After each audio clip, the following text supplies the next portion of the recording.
For more than 2 decades, we've been educating our listeners about financial topics that are most important to you.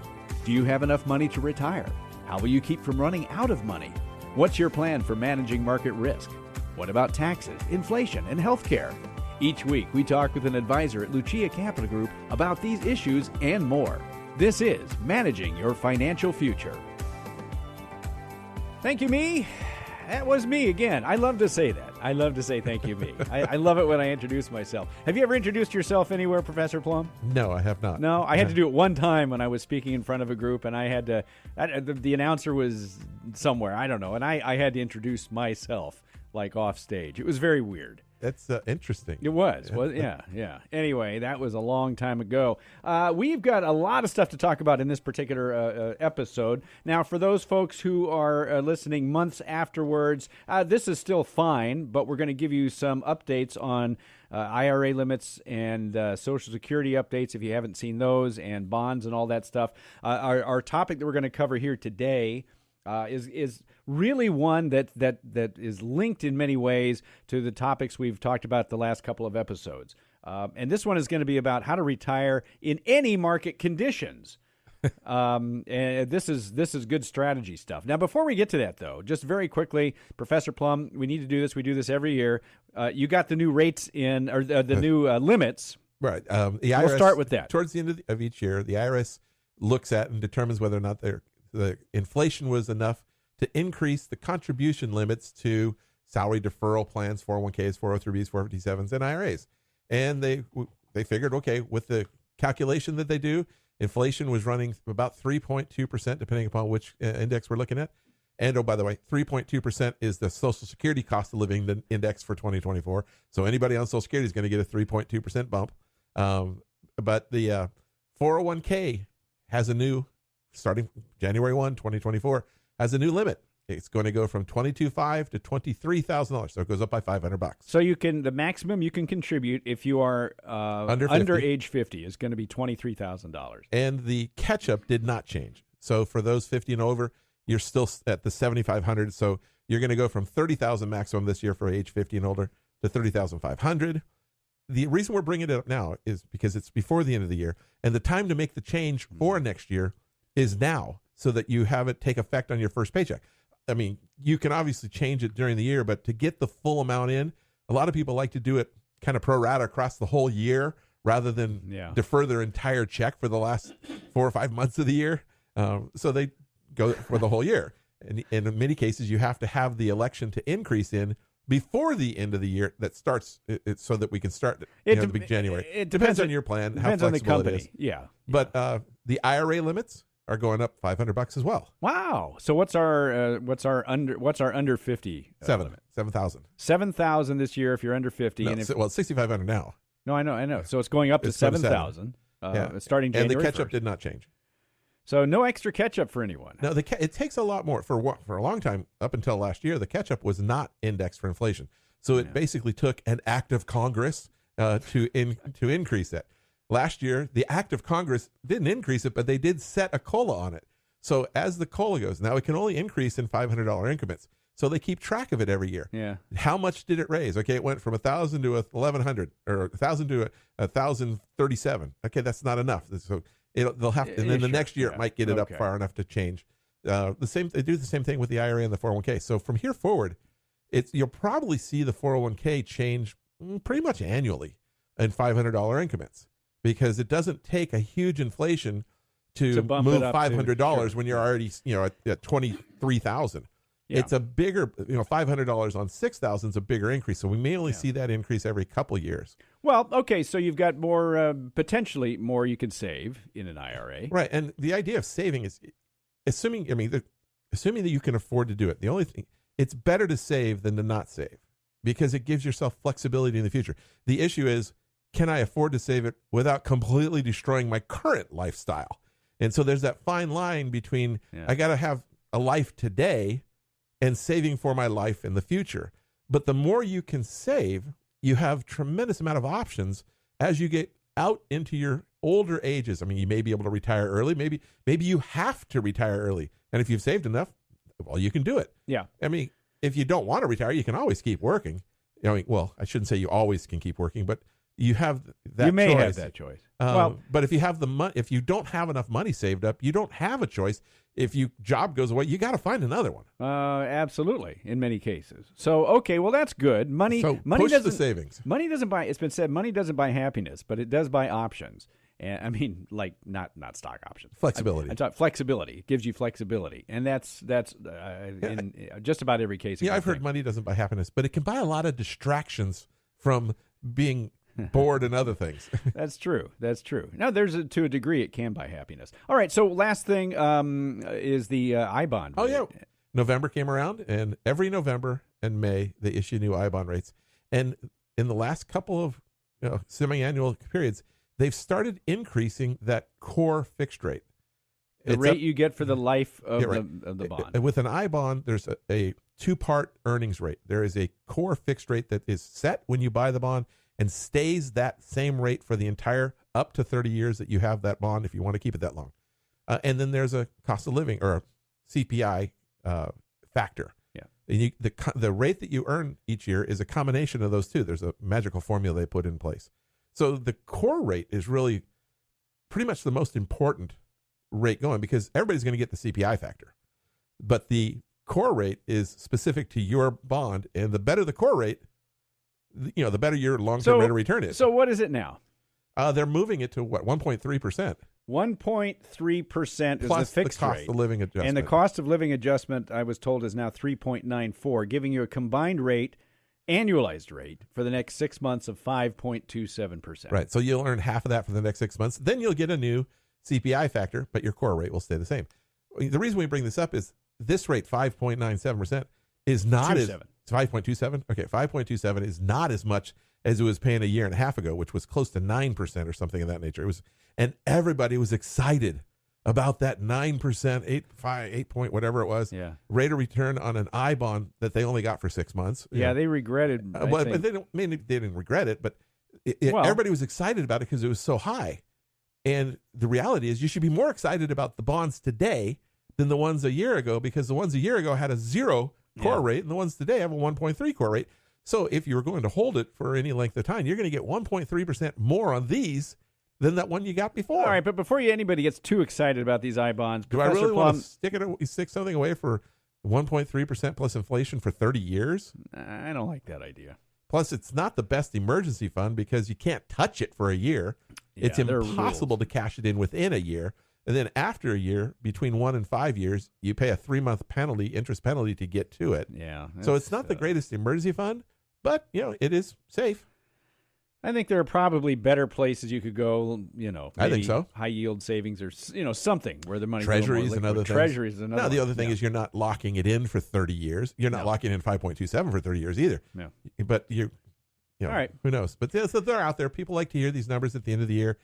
So we're bringing them to you. We're bringing them to you. Professor Plum is bringing them to you. It's good to know that stuff. All right. Well, thank you for that update. Now, I want to get to the topic at hand. Was there anything else that you had to say on that? No, just, save early, save often. Yeah. Well, you said it earlier. Saving is good. I'm going to quote you on that. Any kind of saving is good. It really is. All right. So the topic here, it's drawn a lot of interest. We did this thing on buckets last week.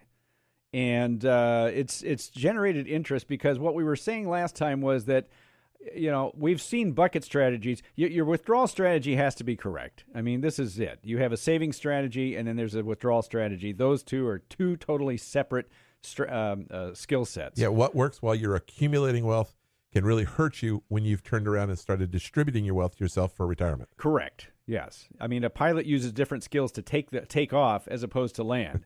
If they use the same skills landing as they do taking off, the plane would, fly off into the stratosphere. Since you've never been a pilot, maybe we'll leave the pilot analogies off to the side. I was going to say, I don't have that terminology right, but they know what I mean, okay? I have the general idea. Now, we talk about how to retire in any market conditions. Here is one of the things that I think we've seen a lot over the years, and things that I've just as an observer have seen, is that people get really nervous during times of market volatility. Maybe not as much. I mean, even people who are attuned to what's been going on for many, many years, and even people who have a long way to go till retirement. Somebody who's 30 years away from retirement and is saving in stocks probably shouldn't sweat it. somebody who is getting close to retirement, Professor Plum, should they be concerned if they? I always go back to January of 2000. No, just most recently. January 2020. Well, the market hit a high like January 2nd or something. 2022. Was that 22, right? Right. And somebody had retired January 1 of 22. I know a lot of people did. And the market just, went down a little bit for a while, and it still hasn't reached back to that point we were at January 2022. And people, I think, in many cases said, why did I set this date as a retirement? Oh, my gosh, I just hit the number I needed to hit. I just hit $1 million or whatever my portfolio was, and now it's been chopped down. First of all, I won't talk about your asset allocation but that's a topic for another discussion. But you know what? You cannot predict market conditions when you're going to retire. Well, you made the comment that market volatility as if it's a new thing. Can I retire with markets are volatile. That's what they do. It's always volatile. We've been talking about market volatility for the 30 years that I've been with this firm, and then before that with other firms. It's always volatile. It's never not been volatile. That's the only thing that we're sure of about tomorrow and the next week is that the markets are going to be volatile. We just don't know whether it's going to be on the good side or on the bad side. Well, okay, so let's talk about this then. Let's talk about from the good side standpoint. Well, and then you also said we're not going to talk about asset allocation, but you have to talk about. Well, no, asset I didn't allocation. say we're not. I'm saying your asset allocation is an important part, which can be a whole other discussion, but it is part of this. You're right. When you're getting ready to retire, or you're looking into the future at a retirement date or a hopeful retirement date, you can't look at it and say, I'm going to believe the market's going to be perfect for me and it's going to go up and up and up always. You have to consider market volatility. And because you have to consider market volatility, you have to consider where my allocation is going to come from. Where's my distribution going to come from? And the whole idea of looking into that goal is to determine how I should be investing my assets, meaning how much I should have in cash, bond, stocks, whatever, what your allocation should look like, how much you should have in safe accounts. If you're not retiring for 30 years, you don't have to have any money in safety other than an emergency fund in case something comes up that you can't handle right away. Mm-hmm. Everything you're investing looks like 30 years away. Who cares if it drops tomorrow? If you're starting off today and you don't have any money and invested and you start putting in $1,000 a month into your 401k and the market drops by 50% tomorrow, 50%, excuse me, your 1,000 turns into $500. That's not going to make a difference in your life 30 years from now. But that next contribution that you put in for 1,000 just bought a bunch more shares. You got twice as many shares. That's good for you when you're buying in. But if you have your proverbial $1 million and you are getting ready to retire and the market goes down 50% and you just went from $1 million to $500,000, that's going to leave a mark. That's a big mark. So how does somebody just retire regardless of what the market is doing? I mean, if it's up, great. If it's not, there's really nothing you can do about it. I'm going to sound like a one-trick pony. You plan for it. You know it's there. You know the market's going to be volatile, and you know that in reality your last name is Murphy, and Murphy's Law is going to dictate how the world revolves around you. In other words, the day after you retire, the market's probably going to go down, and so you have to protect against those kinds of drops. Okay, talk about how we can protect against it. Because you know what? If you're going to protect against the drops, there are people who are going to say, hey, wait a minute. What if I retire and all of a sudden the market's taking off? Well, and I've got all these protections in place. So talk for just a moment, if you would. First of all, when should you be preparing for this? How far ahead? I would say at least 5 to 7 years ahead of when you want to retire. So that when you get to retirement, you have your asset allocation, your buckets in place, so that you know that you have 6-7 years of safe money that you can draw down, and then another 6-7 years of moderate money that you can refill bucket number one after that. Okay, so if I'm 60 years old, and I'm sorry, I'm going to retire at 65, but I'm 60 years old now, let's say. You should be looking at how do I set my plan up so that no matter what the market does, I'm okay. Okay, I've got let's say I have, a 401k, maybe a Roth here and there, but let's just say, the bulk of my savings is in my 401k or a group of 401ks. What am I supposed to do with those? Do I change my allocation now if I'm 60 years old and I'm retiring at age 65? Yes, if you need to draw money from your portfolio. I was meeting with somebody the other day. and their pensions and Social Security are going to be more than they need, Right. so they can do whatever they want. Yeah. But most of us are not in that situation. We are going to need to withdraw money from our 401ks, our IRAs, our personal accounts to support the other incomes that we have, Social Security and maybe a pension. We have to use our portfolios. And if you're in that situation, find out how much you have to draw from your portfolio every year, including make sure you pay for some taxes. Yeah. We're talking about 401ks. Yeah. And so you have to be able to then look at that and say, well, I'm going to need $50,000 a year starting 5 years from now. So you start looking at your time horizons. I need to put probably $100,000 in pretty safe stuff. So that gives me at least 7 years for the rest of the stuff. If I have how much? You're going to work 5 more years. Yeah. And you want $50,000 a year. Right. So you put, so you want years 6 and 7 to come from the portfolio. Okay. So you put $100,000 in safe stuff, the stable value fund or something in your 401k. Use an advisor to help you pick what funds are available. But now I know I bought 2 years of. So you've got 5 years of working and 2 years of safe money. Okay. Then what?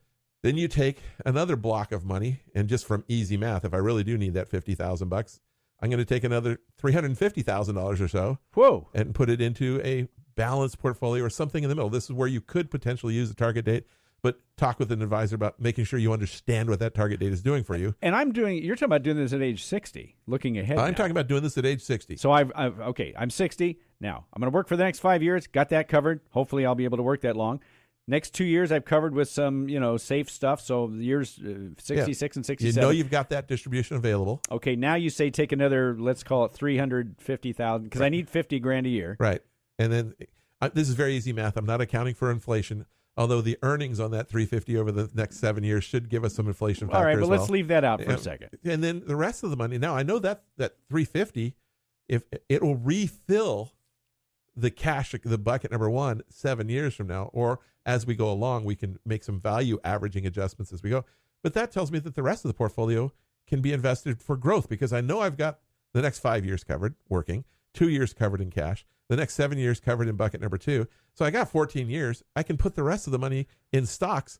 And so I'm planning for this. And then every year, it's not a set it and forget it. Yeah. Every year I'm looking, okay, I think that the portfolios or this portion of the portfolio, the moderate, is going to go up by X amount of dollars. Or X percent. Did it outperform or underperform? And if it outperformed, maybe I take another 50 and put it in cash to buy myself 1 more year of spend down. And if the market went down 50%, I could say, you know what? I got 100,000 in very safe stuff that didn't lose any money. I've got 4 years left. Maybe I can, I'm buying at the bottom or close to the bottom.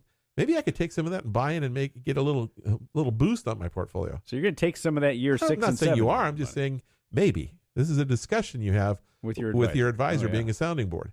But you start off with your buckets in place, and then you adjust and look for opportunities that happen. You're protecting against the negative volatility while you're looking for opportunities that are being created either by that negative volatility or by positive volatility being able to take some cream off the top. But still, now I was able to retire at age 65 when I wanted to, regardless of whether the market was up or down. Right, and so the value averaging is a big piece of this. The setting up your buckets to begin with is a big piece of this. The monitoring is a big piece of this. Well, this is where your advisor needs to help you with. And your contributions, yes. Your ongoing contributions that we just told you should be raising to get to the maximum amount for next year, 2024, an extra $500. Those should be going to the volatility side. They should be going to the stock market side to take advantage of. Remember, I talked about buckets are there to protect against the negative volatility, but we also look to take advantage of volatility. And what better way to take advantage of than the dollar cost averaging with assets that I know I'm not going to touch for 14 or 15 years because I put in place my bucket 1, my bucket number 2. I know that the money I'm saving today, next week, my paycheck's going in for the next 5 years. I'm not spending that for 10, 15 years. Let's build up some assets. I never hear that said anywhere other than here at this podcast. I never hear that said anywhere. Because we're better. We are better. Okay, so here we are. I'm going to repeat yet again. I'm 60. I'm retiring at 65. The next 5 years are covered by my job. Let's assume that you're going to do that. I've got years age 66 and 67 covered by Cash. 2 years worth of cash, and it's sitting there. It's just gonna Maybe it's in T-bills. Maybe it's in something. but it's okay. But now I know I can make it to age 67. Now I'm going to take between age 67 and call it 75. Okay, 8 years. That's where bucket 2. Now say again what you think those years should be. This is where I think some people aren't sure. Where should that money go so that I'm able to, no matter what the market does when I retire, so that I'm able to? Well, we're talking about starting today. Yes. And starting today, I'm years ahead. I've got 7 years at least before I need the money in bucket number 2. So where is that going? So I'm going to use a balanced portfolio. I'm going to use structured notes. I'm going to use something that has less volatility than the overall portfolio, but a potentially better rate of return than I can get in safe money. Yeah, and no, that's not the easy thing to do right now. Safe money's paying 5%. But the idea is to get a little bit better rate of return, accept a little volatility, maybe accept a little of illiquidity to get that 6-7% rate of return. But this is the one you monitor the most, because I don't want to get down to a point where I'm now 65. I've gone through 1 year of retirement. I only have 1 year left in cash. Mm-hmm. And I've got my balanced portfolio out there or whatever, and I don't want to see the market go against me at that time. So I'm looking now, as I get into years 3, 4, 5 and getting close to retirement, to bolster my bucket number 1. And I'm looking for positive years in the market, because although the market, we always dwell on the negative years of the market, the positive years happen more often than negative years. And using those positive years to take some cream off the top, value average, set yourself up, and always looking to take advantage of better than expected returns and build up bucket number 1. But so by the time I actually do retire at 65, I have 5, 6, 7 years of cash at that point, because I've been scraping money off the top of the balanced portfolio. Well, that's a good advice. Now let's compare this with what some people might call I'm 60 years old, I'm retiring at 65. I've read where you should take 100 minus your age, which means that I should be at age 60, I should be in 40% stocks and 60% bonds. Because I've heard it interpreted both ways, where that's how much you should have in bonds, or that's how much you should have in stocks. Well, supposedly the older you are, the less in stock you should have. So I'm saying at 60, I should have, at age... 40%. Right, yeah. So this is the standard generic advice. And you use your portfolio as one big pot, and you take a distribution pro rata from that one big pot. Or you could... I've seen people say, no, you never take it from the pro rata. You take it from the safe side of your investments, but then you rebalance it. How well did that work? Which means you're taking it pro rata from the pot. How well did that work in 2022? Oh, it didn't work at all. I had both stocks. Unfortunately, everything went down. Stocks and bonds were down, which is doesn't happen all that often. No, but it happens. But yeah, that's where Murphy's Law comes in. That's why I picked January of 2020. It was perfect. January of 2022. Many people retire at the end of the year. Start the year off fresh, and retire, and boom, they got hit twice. And people were, through the end of 2021, people were excited about investing. They were looking forward to investing. They wanted to find more money to invest. Oh, I don't want safe money. Safe money was paying zero. By the end of 2022, they're like, I don't want to invest anymore. Let's go to safety. Well, which is when you should have been going to investing, and you should have been going to safety when the markets were on fire. Well, and there's the emotional part of it that you just described, Professor Plum. Which is one of the harder issues to manage. Yeah, it is. And again, this is where the advisor can be the sounding board for you. That's exactly right. Yeah, and it's not just... I think people tend to look at advisors and they say, well, I mean, I guess I got to go to an advisor because I want them to get me 10% per year. I want them to get me 30% a year, right, tax-free with no risk. Right. That's not going to happen. No. And it's you got to take the whole rate of return thing off the table as your primary goal. It's risk-adjusted return that you're trying to find. Oh, yeah. And you can't cure everything with one portfolio. You can't have a one-size-fits-all. Even a one portfolio fits all of your needs. Mm-hmm. You have to identify what the dollars are being, the purpose for that dollar. Is that dollar the purpose for it to be spent next year or to be spent 20 years from now? Let's invest it accordingly. So find the purpose. And this is really one of the harder parts about the retirement planning. And I was going through this with some people last night. They want to retire in about 5 years. They're thinking, they'd like to retire earlier, but they figure it's going to be another 5 years. And the biggest issue is they don't know what they spend. So how do you go about? They don't know what they currently spend. They they don't think about it. Okay. They save. They're putting money in their 401ks. They save here and there, but they don't really think about what they need to spend. And so the hardest part is figuring out, what am I really going to need? You're not in retirement yet. You haven't determined. I look at retirement thinking, I'm probably going to need more money than I'm spending right now, because when I have free time, I'm kind of dangerous. And while I'm working, I don't have the time to spend the money. Or but the medical care. Quiet about that. That is still a sore subject. Mr. Dirt Bike Racer, whatever. Okay. Oh, obviously not racer, and obviously not very good. Well, no, but I guess the topic of how you can retire and not have to worry about the markets, really, it needs to start well before you retire. And I would say that even if you're only a few years away, 2 years away, it's not too late to readjust, right? No, and when should you create your appropriate bucket strategy? When you can afford to. Yeah. Now, some people who could have afforded to January of 2022, they have maybe a little bit different plan now, because the market's gone down against them and they need to recover a little bit. And so they may, shorten their buckets a little bit, because we're not planning from the top of the market to a downturn and recovery. Mm-hmm. We're partially through the downturn or recovery. I don't know whether we're going to go down again or up again, later, but we have a little bit less time that we have to deal with. But it's just a matter of, we've had 5-year periods of time where the stock market, they talk about 2 years in cash. No, 2 years in cash in the historical terms gets you close to the bottom. Oh, maybe you've turned around and started to recover a little bit, but you're still down from where you started from the 2 years before. Yeah. So we need more than 2 years in available distribution. We need more than 2 years to be able to fight off the negativity that can occur. When? I don't know when it's going to occur, but I know that the negativity in the stock market is there, and the potential is there every day, every week, every month. Yeah, I think people tend to forget that too, because if you go back historically and you're looking at it from a zoomed out perspective, the market looks very smooth. You know? But if you also look back at even the good years, the 10 years of run-ups, there were bad times during those years where the market was down, and if you were taking money out of the portfolio, it didn't help. And people think about, well, now it's volatile. It was never volatile before like this. It's always been volatile, but now you're paying attention to it because you're getting close to actually needing the money, or you're needing the money and you're realizing, for the 30 years you were working, you didn't pay much attention to it because you were just ignoring it, whether you're doing it on purpose or just because that's what people do. And now you're getting closer. You're like, wow, it's never been like this before. I've been hearing it's never been like this before. Always. Yeah. We heard this in the 90s. We heard this in the early 2000s.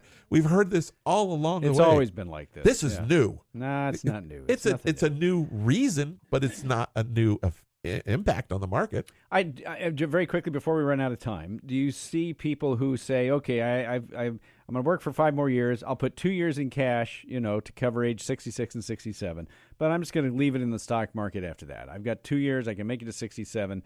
The market surely is going to be up by the time I'm age 67. How important is that bucket two? Depends on the person. How you're rolling the dice. Okay. Right? Vegas doesn't exist on conservative people. So, we're talking about how are you feeling? A lot of people think 7 years is more than enough time. That's their call. That's their, they can, so they may do shorter buckets than, longer buckets. Yeah. But you do need to have at least an idea of why you're doing it. And that way you can look at it and say, that worked really well, or, oh, big mistake. That's going to leave a mark. Right. So if you're not a gambling type, you should probably... If you're not a gambling type, you could use different types of bucket number two. You can, a balanced portfolio is one on the more aggressive side of bucket number two. But right now you could probably get mid-5s on guaranteed money for bucket number two. Guaranteed, like guaranteed fixed annuity. Yeah, some kind of insurance. Which has no fees. That's the other discussion we need to have. This is great stuff, folks. And like you need me to tell you that. If you've been listening to this whole podcast, you should already be saying, wow, this is really, really good stuff. Professor Plum. One last thing. How you fund your bucket number two also dictates how often you manage and you value average into bucket number one. If I know I have a guaranteed, let's say I bought a fixed annuity for 7 years that gave me a guaranteed 5.6%. I think that's about where they are today. I don't have to value average at all until the beginning of the eighth year because I know exactly what's going to be there. It's not going to go down. Yeah. But if I'm using a balanced portfolio, which has some volatility, I'm going to be looking to value average earlier because if the market's up, I'm going to take some off the top because that has some volatility to it, and I don't want it to work against me. This is not easy stuff to do. And when you have somebody like Professor Plum looking over your strategy and keeping an eye on it, and people at Lucia Capital Group who do this all the time, under the watchful eye of Professor Rick Plum, this sort of should point out, we've given you many reasons why you need to use an advisor, but not just any advisor, an advisor from Lucia Capital Group. Give them a call at 800-644-1150, 800-644-1150, our long time sponsor, and we've stuck with them for a reason, because we believe in the whole bucket system, bucket strategy. 800-644-1150 or go to luciacap.com, the website. You can find all this information and more videos, plenty of videos of Professor Plum and others.